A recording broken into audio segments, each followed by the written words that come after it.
I was in the house watching TV, blinds closed, and I heard this whirring sound.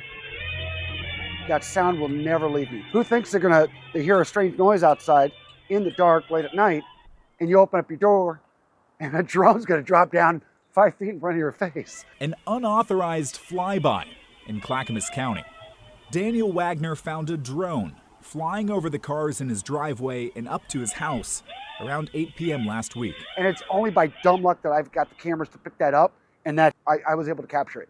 Otherwise, it would all be just a story with no proof. Stunned by the close encounter, Wagner closed his door and the drone buzzed up to the sky. Wagner came back outside 2 minutes later. That's when he says he saw a man across the street put a drone in his car, turn off his headlights, and drive away. When he blacked out and took off, it seems a little nefarious, his purposes. So he started asking questions. You really can't get a straight answer about drone use and the guardrails. And that started really getting me upset and disturbed. The FAA requires registration for drones that weigh more than half a pound. Federal rules are designed to make sure drones are flying safely in the nation's airspace.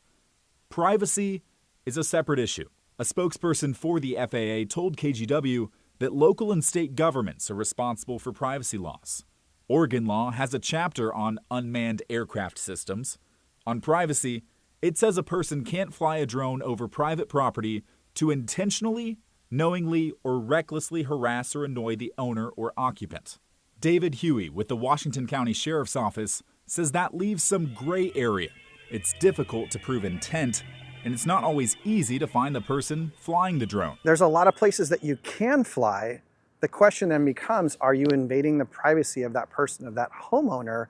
And that's where that gray area comes into, which is, what is the intent of the pilot, and is it harassing or annoying the occupant of that residence? Huey says he expects more privacy violations in the future as drones become even more accessible. I do think there is more work going forward, and certainly another education piece for law enforcement and for our community as to what can be expected with drones in the air, and then what's the proper response when you do see something that seems out of place. Wagner says he was surprised to learn what he can't do if he finds a drone hovering on his property again. It is a felony to bring a drone out of the air.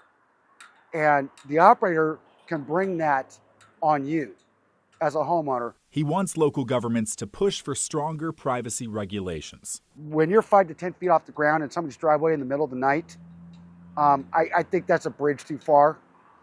And that should never be acceptable.